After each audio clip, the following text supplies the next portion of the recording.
ما إن منعت محمدا بمقالتي ولكن منعت مقالتي بمحمد.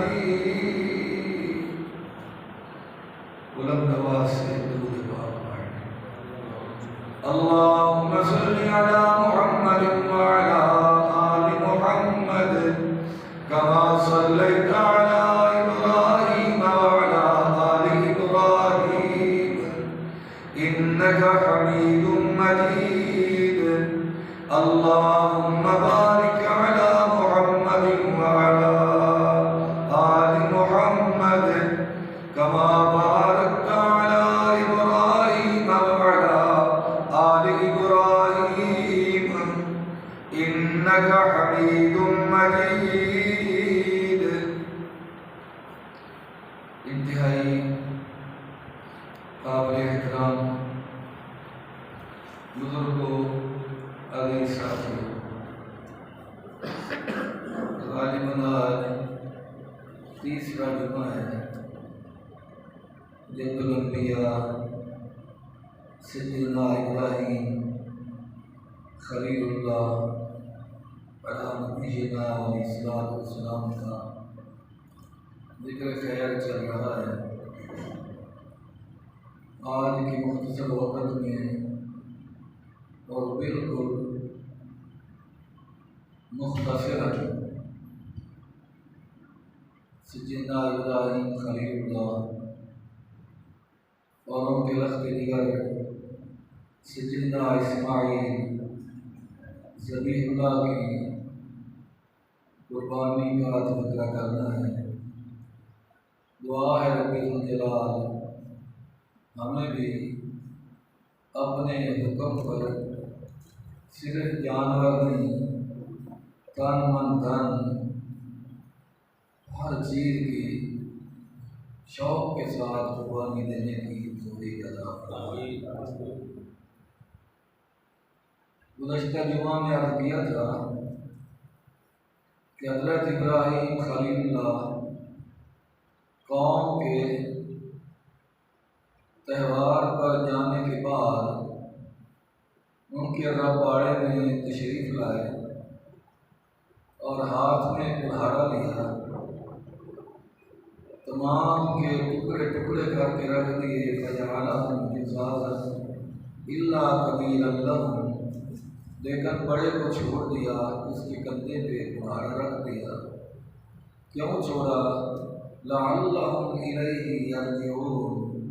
اس میں بھی اللہ کے پیغمبر کا ذہن یہ تھا، نیت یہ تھی، ہو سکتا ہے جب وہ آئیں واپس اور اپنے عقیدے کے مطابق اپنے خداؤں کا یہ حال دیکھیں اور تو ان کے ذہن میں یہ بات آ جائے کہ یار جو اپنی حفاظت نہیں کر سکتے وہ ہماری حفاظت کیسے کریں گے. بس بات ذہن میں آ جائے تو ہو سکتا ہے ان سے منہ موڑ کر اللہ تبارک و تعالیٰ کی عبادت کرنے لگ جائے. یا یہ سوچ نہ آئے تو یہ سوچ ہی آ جائے کہ یار بڑے کی موجودگی میں چھوٹوں کو کوئی قتل کر کے چلا گیا، یہ تو بڑا خدا ہے، ہم اس کو زیادہ تو اسی کو پکار دیتے اور یہ تو اس کی عوام تھی. اگر یہ اپنے ساتھ بڑے لوگوں کی حفاظت نہیں کر سکا تو یہ ہمارا حاجت روا مشکل کشا کیسے ہو سکتا ہے؟ ہو سکتا ہے ان کے دل پہ چوٹ لگے اور ان کے ذہن میں یہ بات آئے کہ جو ہمارے محتاج ہیں اپنے وجود میں، ہمارے محتاج ہیں اپنی حفاظت میں، وہ حاجت روا مشکل کشا نہیں ہو سکتے، تو وہ اللہ تبارک و تعالیٰ کو پکارنے لگے. لیکن ان کے دل تو کفر اور شرک سے زنگ آلود ہو چکے تھے اور ان کے آنکھوں کانوں دماغ پہ کفر کی مہریں لگ چکی تھی.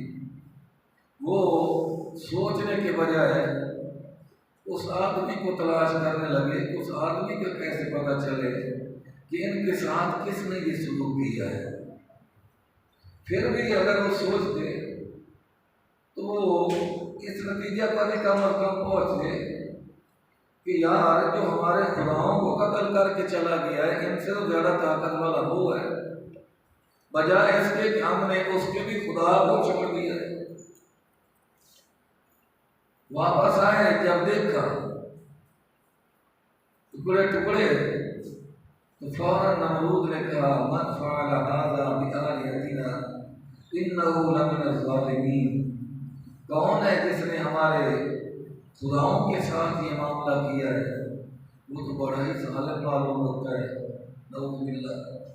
وہاں کیا تقریباً کچھ جملے میں نے عرض کر دیا تھا، نتیجہ یہ ہوا کہ اب بیک زبان ہو کر کہنے لگے حرقوہ وانصروا آلہتکم ان کنتم فاعلین، کہنے لگے ایک دوسرے کو کہ اب اگر کچھ کرنا چاہتے ہو تو پھر اپنے خداؤں کی مدد کرو۔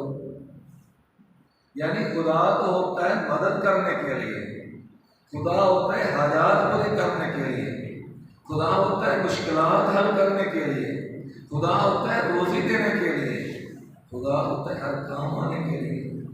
لیکن وہ کیسے خدا ہوں گے جو اپنی مخلوق کے کاموں کے محتاج ہوں، امداد کے محتاج ہوں؟ اور وہ کیسی قوم ہوگی جو ایک دوسرے کو کہہ رہے ہوں منصروا آلیہتکم ان کنتم فاعلین، اگر کچھ کرنا چاہتے ہو تو آؤ اپنے خداؤں کی امداد کریں، اپنے خداؤں کی مدد کریں کہ قاتلوں کو تلاش کریں، خدا کے قاتلوں کو تلاش کریں۔ وَحَرِّقُوهُ، اس کو جلا دو ابراہیم کو،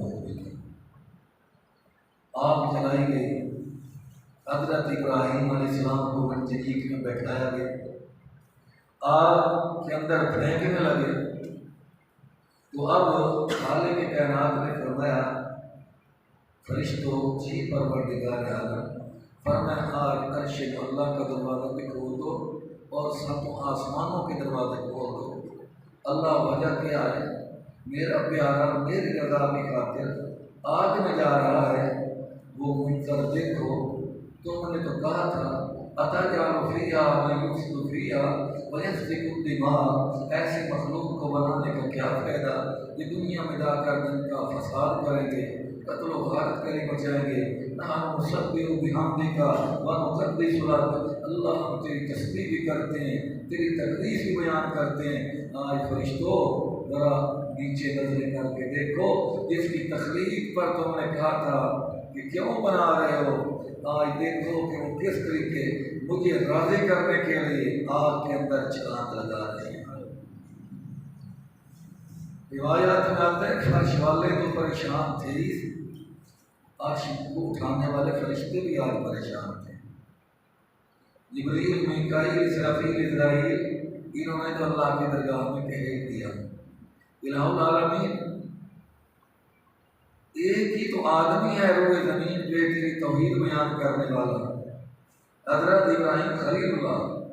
آج اگر انہیں بھی جلا دیا جاتا ہے تو مولا پھر تیری توحید بیان کرنے والا تو کوئی نہیں رہے گا۔ خالق نے فرمایا انی اعلم ما لا تعلمون، جس طرح میں نے پہلے کہا تھا نا کہ تمہارا مشورہ اپنی جگہ پہ، لیکن جو میں جانتا ہوں تم نہیں جانتے، آج بھی وہی بات ہے انی اعلم ما لا تعلمون، جو میں جانتا ہوں تم نہیں جانتے کیا ہونے والا ہے۔ حضرت ابراہیم خلیل اللہ نار نمرود میں پہنچے نہیں ابھی تک، خالق کائنات نے ڈائریکٹ آگ سے بات کی، آگ سے فرمایا قلنا، ہم نے کہا یا نار اے آگ کونی ہو جا، بن جا، باردہ ٹھنڈی ٹھنڈی، وسلامہ اور سلامتی والی۔ علماء نے لکھے بلکہ حضرت عبداللہ بن عباس رضی اللہ تعالیٰ فرماتے ہیں کہ اگر اللہ تعالیٰ اتنا کہتے ہیں نا کونی باردہ ٹھنڈی ہو جائے اور آگے یہ نہ کہتے وسلام اور سلامتی والی ہو جائے تو آگ اتنی ٹھنڈی ہو جاتی کہ حضرت ابراہیم خلیل اللہ ٹھنڈک برداشت نہ کر سکتے، سردی کی وجہ سے حضرت ابراہیم خلیل اللہ شہید ہو جاتے۔ لیکن اللہ نے فوراً شادی فرمایا کونی باردہ ٹھنڈی بھی ہو جائے وہ سلامت سلامتی والی بھی ہو جائے، یعنی ایسا موسم بن جائے آگ کے اندر جس طرح کوئی اسی کمرہ ہوتا ہے، ایئر کنڈیشن کمرہ ہوتا ہے۔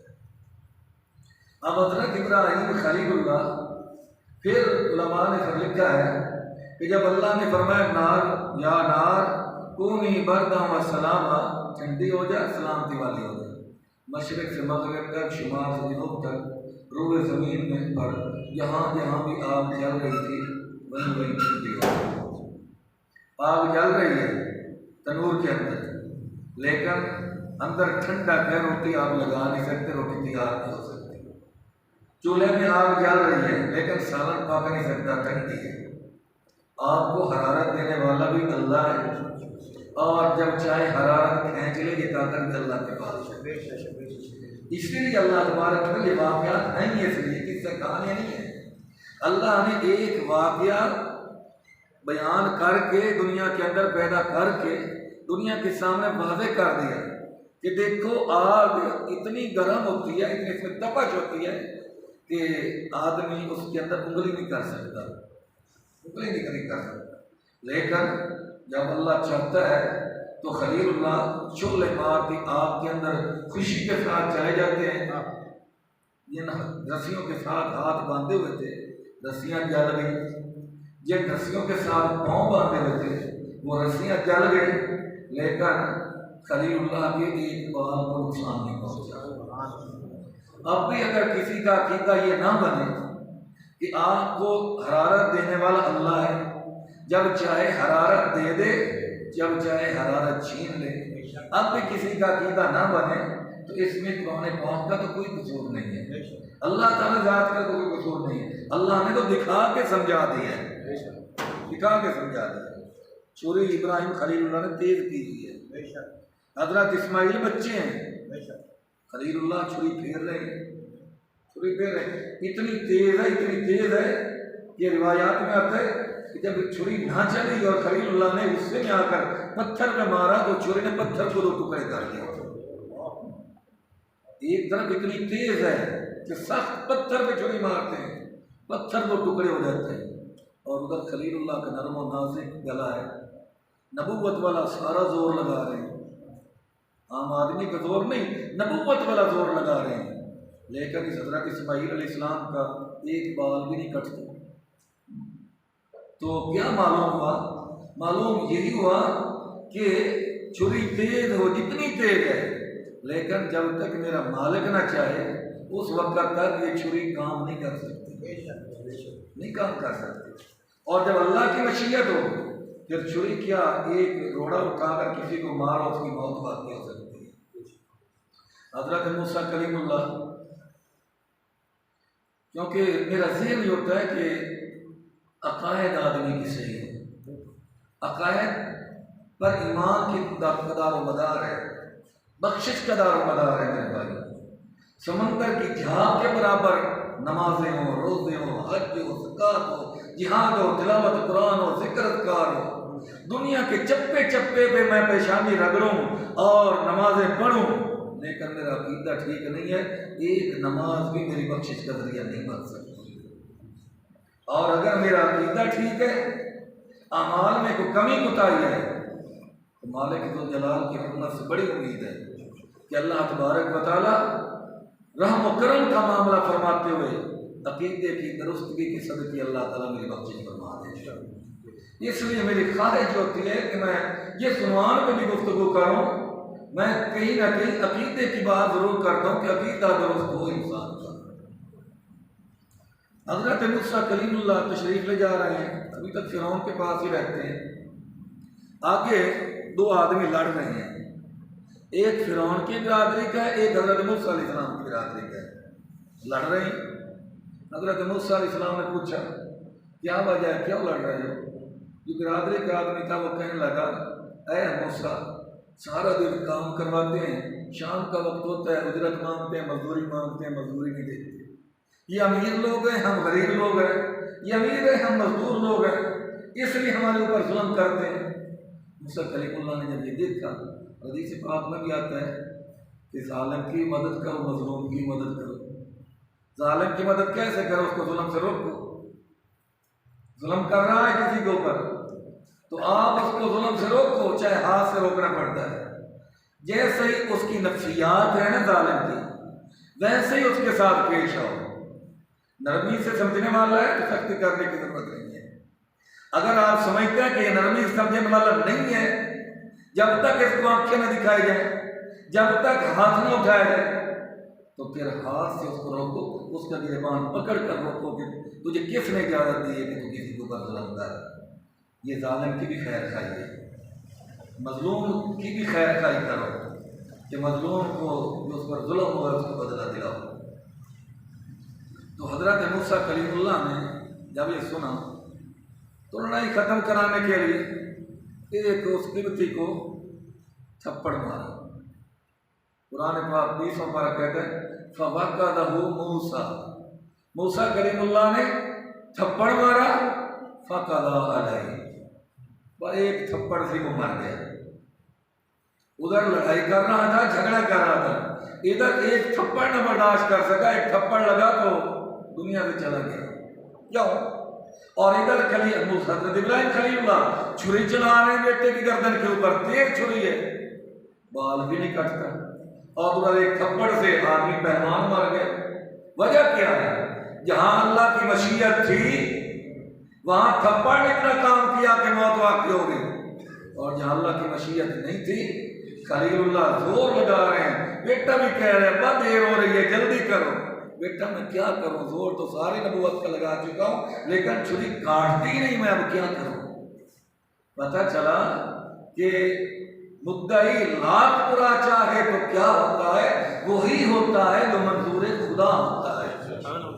یہ عقیدہ بنا لو، انگ میں بیٹھا لو یہ بات کہ وہی میرے ساتھ ہوگا جو میرا رب چاہے گا، جو میرا رب نہیں چاہے گا ساری دنیا الٹی لٹک جائے، میرے بال کے برابر بھی مجھے نقصان نہیں پہنچا۔ اگر پہنچے گا تو وہ میرے مقدر میں لکھا ہوگا، تب پہنچے گا، لکھا ہوا نہیں ہے تو نہیں پہنچ سکتا۔ رسیاں جل گئی، خلیل اللہ زندہ سلامت ہے۔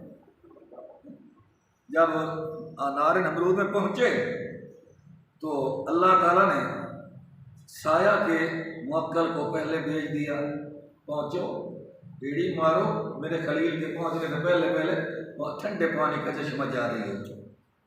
قدرت دیکھو، آگ جل رہی ہے، شعلے آسمانوں سے باتیں کر رہے ہیں اور اندر پانی کا ٹھنڈا چشمہ جاری ہے۔ آگ میں چلے جاؤ تو آگ، ایئر کنڈیشن کمرہ ہے، دیکھنے میں آگ ہے۔ اندر پہنچ گئے، خالق نے فرمایا جبریل لبیک یا رب جلیل، میرا خلیل پہنچ چکا ہے، اللہ میں کیا کروں؟ فرمایا جنت سے تخت بھی لے جاؤ، جنت سے پوشاک بھی لے جاؤ۔ اور علماء نے لکھا ہے کہ یہ پوشاک جو تھی، یہ کرتا یہ حضرت یوسف علیہ السلام کا کرتا تھا۔ جب بھائیوں نے یوسف علیہ السلام کو کنویں میں ڈالا تھا تو حضرت یوسف کا کرتا اتار لیا تھا کہ جا کر ابے کو دکھلائیں گے کہ دیکھ لو یوسف کا کرتا ہے، خون لگا ہوا ہے، ان کو بھیڑیا کھا دیا ہے، ہمارے اوپر شک نہ کرو۔ اب وہ کرتا جبریل امین لے کر آئے اور حضرت ابراہیم خلیل اللہ کو وہ پوشاک جو تھی نار نمرود کے اندر پہنا دی گئی۔ علماء لکھا ہے کہ اس کرتے کی یہ خاصیت تھی کہ یہ بڑا بھی ہو جاتا تھا، چھوٹا بھی ہو جاتا تھا خود بخود۔ جو آگ کو ٹھنڈا کر سکتا ہے وہ کپڑے کو چھوٹا بڑا کیوں نہیں کر سکتا؟ ایک مداری ہے، وہ آپ سے کپڑا لیتا ہے، آپ کی نظر پہ قدم کرتا ہے، وہ آپ کی چادر کو لے کر پھاڑ کر وہ سارے قطرے بنا دیتا ہے، پھر وہ آپ کو دکھاتا ہے دیکھو جو میرا تو کپڑا ہی گیا، پھر وہ اکٹھا کرتا ہے، پھونک مارتا ہے اور جب چھنٹتا ہے تو پھر وہ چادر کی چادر ہوتی ہے۔ لیکن لوگ یہ مانتے ہیں اللہ تبارک و تعالیٰ قدرت کو جب ماننے کا وقت ہے تو اس وقت پریشان ہو جاتے ہیں۔ تو مسند آ گئی، خلیل اللہ کو بیٹھا دیا گیا، جنتی لباس پہنا دیا گیا۔ جبریل کی ڈیوٹی ہے جتنے دن خلیل یہاں رہے تو انہیں ساتھ ہی رہنا ہے، گپ شپ لگانی ہے، میرے یار کا دل بہلانا ہے، میرے یار کو کوئی پریشانی نہ ہو۔ بعد میں حضرت ابراہیم خلیل اللہ سے کسی نے پوچھا خلیل ساری زندگی قربانیوں میں ہی گزر گئی، امتحانات آزمائشوں میں گزر گئی، کبھی کوئی سکون کا دن بھی گزرا؟ فرمانے لگے ہاں جتنے دن نارے نمرود میں رہا ہوں وہ بڑے سکون کے دن تھے، وہ بڑے آرام کے دن تھے، وہ بڑی راحت کے دن تھے۔ جب اللہ کے ساتھ تعلق انسان کا اتنا بن جاتا ہے پھر آزمائش میں انسان کو راحت محسوس ہوتی ہے، آزمائش میں اسے سکون محسوس ہوتا ہے، ورنہ ایک بخار ہی کافی ہے عقیدہ برباد کرنے کے لیے۔ بخار ہو جائے 10 دن بخار نہیں اترا گیا، چلو فلاں دربار کی جائے، فلاں مزار کی مٹی کھاؤ، مٹی سے کھلاؤ، فلاں دربار سے وہ تنکے وغیرہ لے آؤ، ان کا پانی جو ہے بھگو کے اس کو پلاؤ، بخار ٹھیک ہو جائے گا۔ اگر یہ مشرک نہیں ہے تو مشرکوں کو سینگ تو نہیں ہوتی۔ خلیل اللہ نار نمرود میں تخت بچھا ہوا ہے، ٹھنڈا پانی کا چشمہ جاری ہے، جبریل گپ شپ لگا رہے ہیں اور نمرود اپنے محل کی چھت پہ کھڑا ہوا سارا منظر دیکھ رہا ہے، خود نمرود دیکھ رہا ہے۔ علماء نے لکھا ہے، کچھ نے لکھا ہے کہ 7 دن آپ نار نمرود میں رہے، اور کچھ نے لکھا ہے پورے 40 دن نار نمرود میں رہے۔ ایک دن نمرود کہنے لگا ابراہیم واقعی تیرا رب بڑی طاقت والا ہے، بڑی طاقت والا ہے تیرا رب، جس نے آگ میں بھی تیری حفاظت کی ہوئی ہے۔ ابراہیم گواہ بن جا، میں تیرے رب کے نام پر 400 گائیں ذبح کروں گا۔ کتنی گائیں؟ 400 گائیں، تھوڑی نہیں ہے۔ اور وہ کیا کہتا ہے؟ تیرے رب کے نام پر ذبح کروں گا، یہ نہیں کہتا فلاں بت کے نام پر ذبح کروں گا، فلاں ڈنڈی کنڈی کے نام پہ ذبح کروں گا، نہیں۔ نمرود جیسا مشرک ہو کر کہتا ہے ابراہیم تیرا رب بڑی طاقت والا ہے، اس کی طاقت کو دیکھتے ہوئے میں تیرے رب کے نام پر 400 گائے ذبح کروں گا۔ حضرت ابراہیم خلیل اللہ نے وہیں سے آگ میں سے کہا نمرود میرے رب کے نام پر 400 نہیں تو 4 لاکھ گائے بھی ذبح کر، جب تک تیرا عقیدہ درست نہیں ہوگا میرا رب کو ایک بھی قبول نہیں کرے گا، ایک بھی قبول نہیں کرے گا۔ تو 400 کی باتیں کرتا ہے، 4 لاکھ ذبح کر دے۔ اگر کہتا ہے کہ تیری قربانی اللہ کے ہاں قبول ہو جائے تو پھر شرط یہی ہے ان سے منہ موڑ، اس کے ساتھ تعلق نہیں ہوگا۔ عقیدہ بنا یہ کچھ نہیں کر سکتے، سب کچھ کرنے والا میرا اللہ ہے۔ پھر تو دمبا بھی ذبح کرے گا اللہ قبول کر لے گا، ورنہ سارے جہان کی گائے بھینس اکٹھی کر کے ذبح کر دے اللہ قبول نہیں کرے گا۔ وہ کہنے لگا اگر میں تیرے رب کو مان لوں اور ان سے منہ موڑ لوں پھر تو سلطنت چلی جائے گی۔ خلیل نے فرمایا اسی کو تو اللہ پسند کرتا ہے، جتنی بڑی کوئی قربانی دے کر رہا ہے حق کی طرف آتا ہے اتنا بڑا ہی اللہ مقام عطا کرتا ہے، اتنی زیادہ اللہ اپنی رضا عطا کرتا ہے۔ کہنے لگا پھر میری مجبوری ہے، میں سلطنت تو نہیں چھوڑ سکتا، حکومت تو نہیں چھوڑ سکتا۔ فرمایا پھر اللہ تیری قربانی بھی قبول نہیں کرے گا۔ اس سے مسئلہ معلوم یہ ہوا کہ قربانی اسی کی قبول ہوگی جس کی بنیاد صحیح ہوگی، جس کا عقیدہ صحیح ہوگا۔ آمنت باللہ و ملائکتہ و کتبہ و رسلہ والیوم الآخر والقدر خیرہ و شرہ من اللہ تعالی والبعث بعد الموت۔ عقیدہ صحیح ہو، ذات میں بھی وحدہ لا شریک ہے، صفات میں وحدہ لا شریک ہے، انبیاء سارے برحق ہیں، آمنہ کلال آخری نبی، محبوب کے بعد قیامت آئے گی کوئی نبی پیدا نہیں ہوگا۔ جس کا یہ عقیدہ ہوگا اس کی قربانی قبول ہوگی، اور جس کا یہ عقیدہ نہیں ہوگا اس کی قربانی ایک طرف۔ مسئلہ یاد رکھو، بڑے جانور میں 7 حصے ہوتے ہیں، گائے ہو بھینس ہو۔ پہلے تو اہل حدیث کہا کرتے تھے بھینس کی قربانی نہیں ہوتی، لیکن اب اچانک ہی شروع ہو گئے، اب نیٹ پہ بار بار کبھی کوئی بھی اہل حدیثوں کے مفتی کبھی کیسی ہوئی، اب بار بار آ رہا ہے کہ بھینس کی قربانی بھی جائز ہے، ہو سکتی ہے، ہو سکتی ہے، ہو سکتی ہے۔ بھائی کیوں ہو سکتی ہے؟ کہتے ہیں کہ جو بھی لغت کی کتاب پڑھتے ہیں تو عربی میں بھینس کو جاموس کہتے ہیں، اور لغت میں لکھا ہوتا ہے الجاموس نوع من البقر،